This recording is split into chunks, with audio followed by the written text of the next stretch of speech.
Hi friends, welcome to Scholar. This is Akshya and I take your medieval history course here.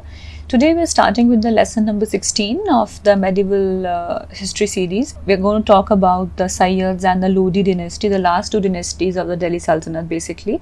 And this will bring us to the end of the Delhi Sultanate discussion. But before we get into the topic for today, so essentially this is the entire duration of the Delhi Sultanate, which is 1206 to 1526, and we have so far covered the slave or the Mamluks dynasty. We've covered the slaves, Mamluks. We've covered the Khiljis, Alauddin Khilji and Jalaluddin Khilji dynasty, and Tughlaqs, wherein we talked in detail about Muhammad bin Tughlaq and his failed experiments, and Firoz Shah Tughlaq also we discussed in great detail.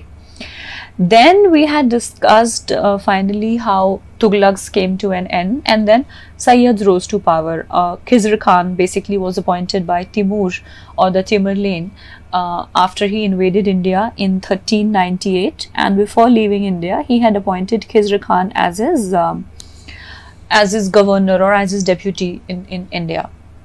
So that is essentially what is the foundation of your Sayyid dynasty, which is in the year 1414. Okay, and who were the important rulers or the rulers of the Sayyids dynasty? We have Khizr Khan, we have Mubarak Shah, Muhammad Shah and Alam Shah. Now, as you would already know, none of these is a very important name in the history, except that Khizr Khan is the one who's known for have founded the Sayyid dynasty, right? So, but anyway, we want to take a look at these kings or these rulers one by one, and we shall start with Khizr Khan. So, like I said, before leaving India, Timur had appointed Khizr Khan as his governor of Multan, and after Timurlane left, then Khizr Khan from Multan he captured Delhi and he founded the Sayyid dynasty, right? And but then Khizr Khan did not assume any royal title. And then gradually he brought Punjab, Dilapur, Surat, etc. under his control. But he also lost some places. You do not remember these places, but just remember that although he tried to consolidate, but he also lost a part of the Delhi Sultanate, right? And though he tried to consolidate the Delhi Sultanate, but it was in vain, or it was not possible, right? And finally, after 7 years of his reign, he finally died in 7 years of his reign. He died in 1421, and then his son Mubarak Shah came to the throne. So you can see he was in Multan, Punjab, rather must be somewhere here, okay?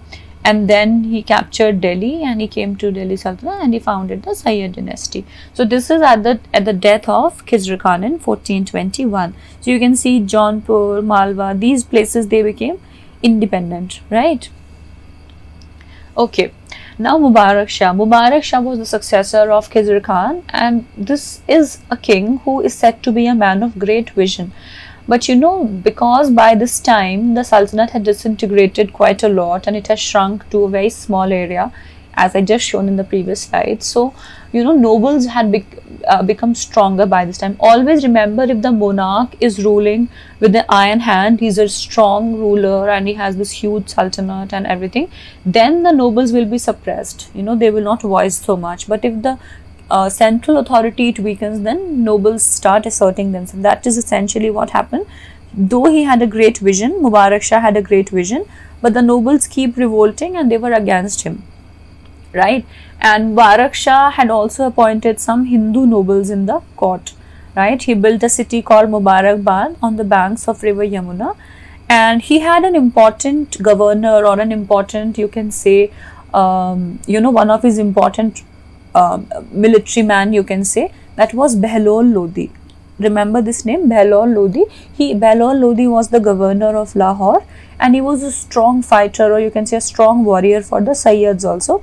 And he had helped Mubarak Shah put down the ruler of Malwa region. Malwa is central India, right?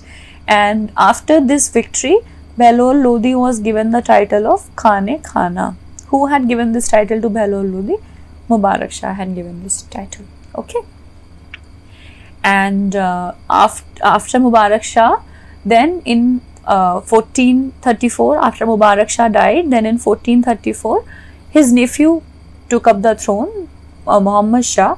And Muhammad Shah, by the time of Muhammad Shah, there were so many conspiracies, etc., that were happening against the Sultan, that he was always caught up with these conspirators.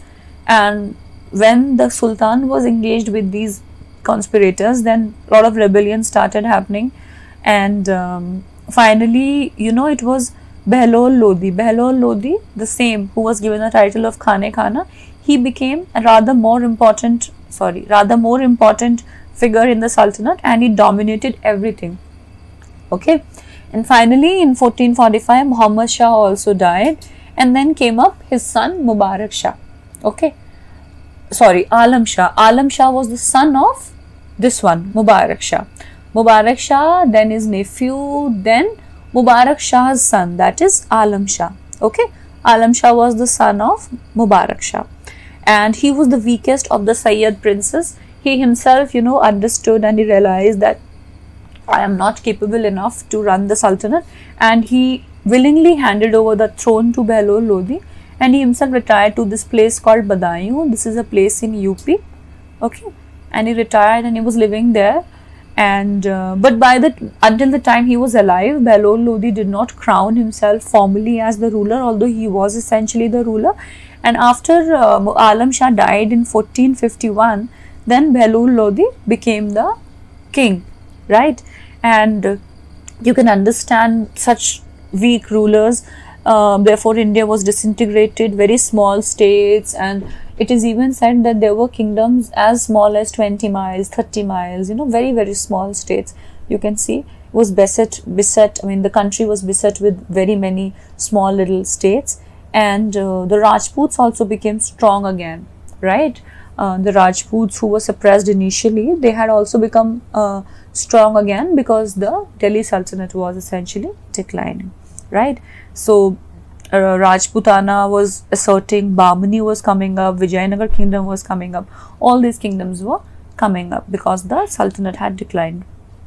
And this is, you can say, this is the extent to which Sultanate had shrunk. This is Malwa, central India. Okay, and these are the kingdoms which were coming up, independent kingdoms.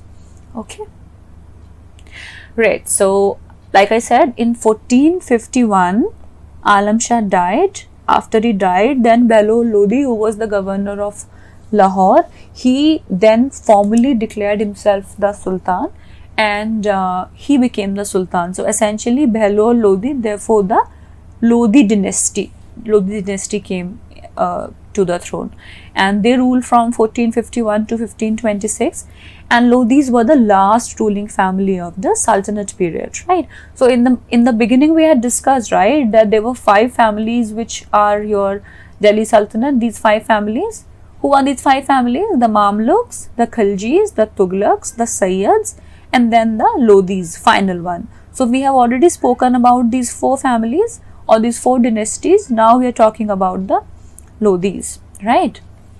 So anyway, coming back to Lodi dynasty, Lodis were the last ruling family or the 5th family of the Sultanate period. And when there were Sayyids in Delhi, then at that time Lodis were in Sirhind or Punjab. I told you, right, that Behlol Lodi was the governor of Multan, Lahore.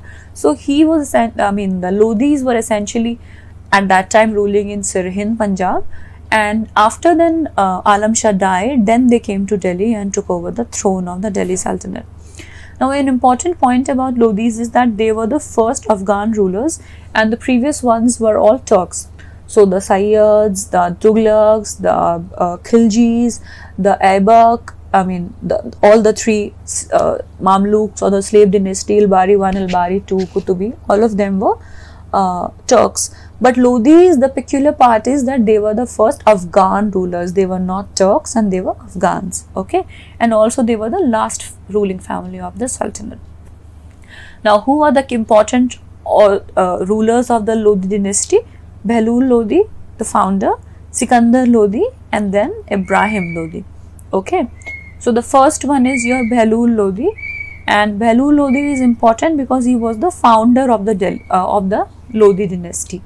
And like I said, they were the first Afghan rulers, and he was a capable general. So Behlul Lodi was a very capable general. We have seen already, right, that he had even helped Mubarak Shah won over the Malwa conquest and all that. So he was obviously a very capable general, and he was, because he was indirectly, you know, in power while the Sultan was just the formal authority. So he understood how to run the Sultanate, and he understood that because he is also an Afghan, so and the Sultanate is not in a very great shape. So in order to have his control over the Sultanate, he would require the support of the Afghan nobles. Why particularly Afghan nobles?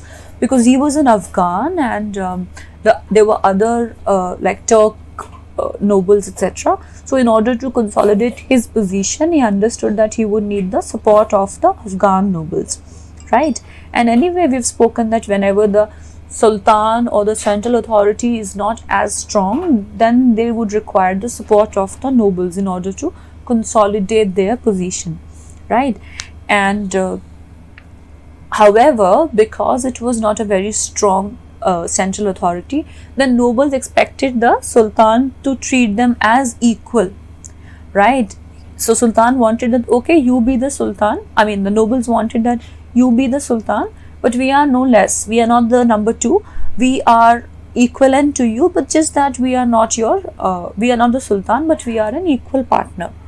Okay, and this is why he made open declarations that he is not the king. He's just one of the Afghan peers, and he's just taking over the authority, but he's not really, you know, the commander of everyone. Those kind of things he used to say.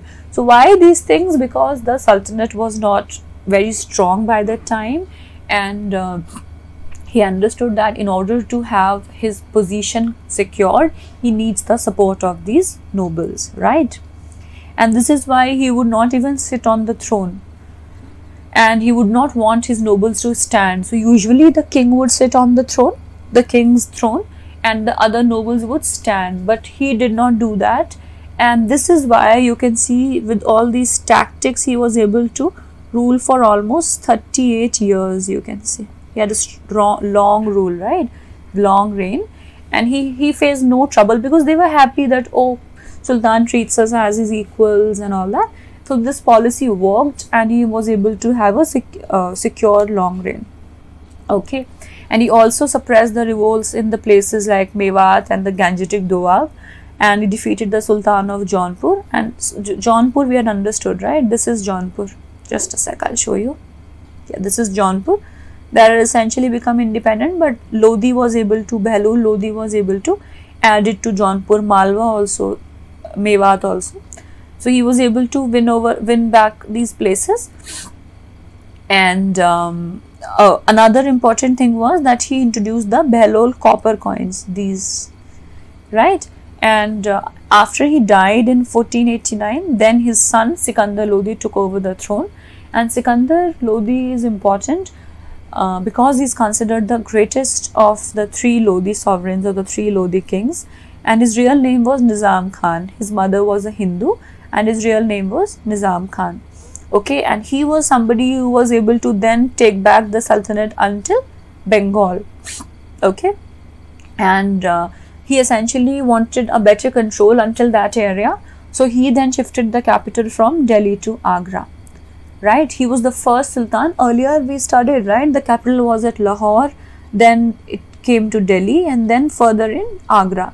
So because if you were to understand you know, the map of, I mean, how the Sultanate looked in that time, so you can understand from Delhi to until Bengal, almost this whole stretch if they were covering, then the Sultan Sikandar thought it would be better to be somewhere in the center, and he shifted further inside from Delhi to Agra. Okay, and it was after Sikandar Lodi that Agra became such an important administrative and cultural center, and even during the times of Mughals it continued to remain so. Okay, and this is how he was able to get back Bihar, defeated many Rajputs who were coming up again, and he had his empire from Punjab to Bihar. Okay, another important thing is that he introduced a measurement yardstick. Gaz-e-Sikandari. Gaz is something that is even used until today for any plot of land. You know, sometimes you would have heard this term. They say kitne gaz ka hai, how many gaz, you know, 250 gaz, 350 gaz. So this was a unit of land measurement essentially introduced by Sikandar Lodi, and he also introduced a system of accounts auditing. This is important. Gaz-e-Sikandari. Who had introduced the land measurement unit gaz? It was Sikandar Lodi. And he also came up with very many public welfare measures, because he understood that the Sultan needs the support of the public in order to be accepted and for his legitimacy of his rule. So he started doing the measures of public welfare, like price control. He undertook. He built very roads and irrigational facilities he improved. So these were certain things that he was doing for the public welfare. Another thing is that in general Sultan was intolerant, right? He destroyed many. Again, you can understand, right? To win over the support of the ulemas and nobles, to please them basically, the Sultan has to be intolerant. And also he was a strong ruler, like I've said. So he does not necessarily need to please the public at large, and he could but to please the nobles, he would rule by the Islamic code, and Islamic code prescribed the Sultan to be intolerant towards other religion, right? So he reimposed jizya, okay, destroyed many Hindu temples, etc. And he believed in the superior position of noble, unlike Sultan, unlike his father, because by his time he had consolidated the position, and he thought that power sharing could now be dangerous, right? So he made this fine balance of pleasing the nobles to the extent of being intolerant, etc., but not giving them so much leeway that the Sultan's position itself is diluted. Okay. So and similar to something what Balban did, he also compelled nobles, etc., to show formal respect to Sultan. How would they show formal respect? For instance, they would bow down or they would stand. And what were the things that Balban had introduced? Try to recall. Sijda and paibos. Sijda was prostration. They would completely lay in the feet of Sultan, and then other thing was paibos. Paibos is basically kissing the feet of Sultan. So these were the things that who had done, not Sikandar, Balban had done these things, okay? Because Balban also did not believe in dilution of monarch's authority. And I've already spoken about this. He founded Agra in 1504, and he was a learned Sultan, so he would write Persian verses under the name of Gulrakhi. Important one. Which Sultan wrote under the name of Gulrakhi, or which Sultan had his pen name as Gulrakhi? It was Sikandar. Which Sultan introduced the measurement unit gaz? Again, Sikandar. Which Sultan founded the city of Agra? Again, Sikandar Lodi. Okay, so you should remember these things. Sikandar Lodi is known for all of these important contributions. Okay. Now, Sikandar Lodi, then finally he died in 1517, and he was succeeded by Ibrahim Lodi. Now, Ibrahim Lodi in general is not an important Lodi, but he is important because he was the last Lodi, or the last of the Delhi Sultanate. Who was the founder of the Sultanate? Please remember these things. Who is the founder? It was Kutubuddin Aibak. Who's general?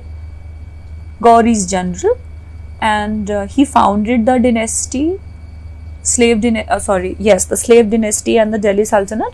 And on which Sultan did the Delhi Sultanate end? Ibrahim Lodi. Okay. So this is why Ibrahim is important, and he was defeated by Mewar's Rana Sangram Singh. So essentially Mewar became independent. But the problem was Ibrahim was that he was very arrogant and he was very repressive. So because Sikandar had consolidated the position of the Sultan to a large extent, Ibrahim became very arrogant and he would insult the nobles, etc. And he would even kill the nobles if they would oppose him. And he was so repressive and he was so arrogant that his own uncle had revolted against him. Okay. And once he had insulted Daulat Khan Lodi, who was the governor of Punjab, and even the son of Daulat Khan also he had treated very cruelly, and this is why Daulat Khan Lodi was very discontent with Ibrahim Lodi. And what did he do in order to take that revenge? He essentially invited Babur. Babur was the king of Kabul at that time, and he invited Babur.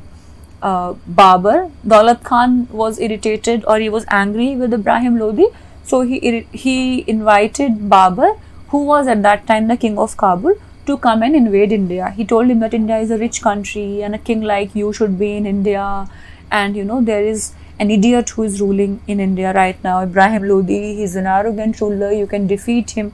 And obviously, because Ibrahim was in his fool's paradise and he had all this arrogance around him, he could not understand what is going around. And finally, when Babur came in 1526, extremely, we already know that it's important, I don't need to tell you, but again, of course, that it's an extremely important battle, one of the battles which have written the history of the country. The first battle of Panipat was then fought in 1526 between Ibrahim Lodi, that time the Sultan of Delhi, and Babur, who was invited by Daulat Khan Lodi. Why invited? Because Daulat Khan was unhappy with the behavior of Ibrahim Lodi, so he invited Babur, and Babur and Ibrahim Lodi fought at Panipat in 1526. Very important year. And finally Ibrahim Lodi was defeated, and this is how the Lodi dynasty, hence the Delhi Sultanate, came to an end. Okay, and Lodis, particularly this dynasty, it lasted for 75 years. You can calculate 1517 to 1526 is, I'm sorry, this is Ibrahim Lodi. So they were ruling from 1451 to 1526. This is your 75 years, right? So hence, as historians, this is a famous statement which goes as, the Sultanate of Delhi, which had its birth on the battlefield of Tarain in 1192. What is the battlefield of Tarain? Who had fought this battle? The Chauhan, Prithviraj Chauhan and Gauri, Muhammad Gauri, right? So after the battlefield of Tarain in 1192, birth on the battlefield of Tarain in 1192, and finally then 1206 is when your Delhi Sultanate is born. So battlefield of Tarain in 1192, Sultanate is born, and it dies, or it breathes its last in 1526, battlefield of Panipat. Very important battles. I would suggest that you make a list of the battles, even the other battles which we are going to do in the coming lessons. You can just write all of them at one place, and the year you can write, especially something as important as battlefield of Tarain and battlefield of Panipat. You can write these things and write between whom was it fought, and write the outcome, who won or who was defeated. Okay, so anyway, then officially we've come to the end of the Delhi Sultanate, and this is how the Delhi Sultanate died, or it breathed its last. And then which dynasty or which rule was started? The rule of Mughals, right? So essentially 1526 is when your Mughals rule is started. So that is essentially what we are going to be covering in your next lesson. Very important and much more interesting also, I hope, because a lot of us already know a lot about Mughal emperors. But anyway, that's the scope of the coming lessons. For now we'll talk about the decline of Delhi Sultanate. So we've understood that the Sultanate came to an end, but we need to understand why did it come to an end and what were the reasons behind it. So the first reason is that it was a very despotic and a military type of a government. The confidence of the people was not really a concern. You've seen that except very few rulers, not many would really care for what the people think of the Sultan. So when this kind of a government is ruling, then beyond a point it becomes difficult to rule, because someone or the other will plot against you. You don't have the confidence of the people. So that was the first reason. Second is the degeneration of the Delhi Sultans. So we saw in Tughlaq that Muhammad bin Tughlaq would experiment, and he wasted, or you can say a lot of money of the exchequer was spent on his experiments, and the experiments all came to a failure. and even Firoz Shah Tughlaq. So slowly we saw that sultans that were ruling the Delhi Sultanate were not very capable, and slowly we started having deterioration in the Delhi sultans, right? Secondly, the point 3 is the war of succession. So there was no fixed law as to who is going to succeed. So everybody is fighting amongst them for the throne, and the resources are getting spent. Some politically the dynasty or the sultanate became very fragile, and everybody is fighting. So these wars of succession also ate up the sultanate. Then the nobles we have seen a very important feature in the Delhi Sultanate. Most of the time sultan would try to please the nobles in order to consolidate their position, and the nobles were all greedy. They wanted a share in the sultanate and all that. So that was another reason why the sultanate declined. Then the military organization was not very prudent, or it was not very wise. So they wouldn't plan a certain military expedition or the organization, and we've seen, especially in terms, for example, for Muhammad bin Tughlaq, we saw that he wanted to capture the entire Khorasan in Iraq, and then he kept an army for almost a year, 2 years, but then he abandoned. So these kind of random ideas and imprudent military organization was another reason for the decline of sultanate. And especially in those days, military, and even until today, we can see that a strong military defines who is going to rule, right? Then the vastness of the empire. So we saw that, especially during Khilji's, the sultanate extended almost until the tip of the south. So it was a very vast empire, but in those days, the communication means were very poor.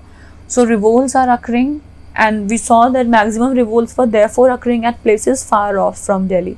Why? Because by the time the news is communicated, it becomes too late, and the empire was too vast to be administered efficiently. Okay, so this is another reason. And then financial instability. So of course you need a strong exchequer in order to have a strong rule, but that was not the case, because something like your token currency experiment or constant fighting, infighting, battles, etc., they would eat up the exchequer, and especially no proper, I would say, proper attention given to the benefit of the people. For instance, policies over agriculture, etc., were not developed, barring 1 or 2 sultans. So those could have been the sources of revenue, but the sultans were busy fighting the wars and winning more and more territories instead of focusing on the benefit of the people in order to increase the revenue. So that was another reason. And then there were very many number of slaves, almost around 2 lakh slaves. Firoz Shah Tughlaq, we had read about the department Diwan-e-Bandakhan, which was essentially the department for slaves. So he had to set up an entirely new department in order to maintain those slaves and look after. So number of slaves was so high, and again it became a burden on treasury, looking after the slaves, in the sense that how will they be fed and those things. So that was another. And also the slaves even revolted against the sultan. After Firoz died, the slaves had revolted. We had read about that also, right? And then final straw was the invasion of Timur. We understood, right? We had read about it in 1398 CE.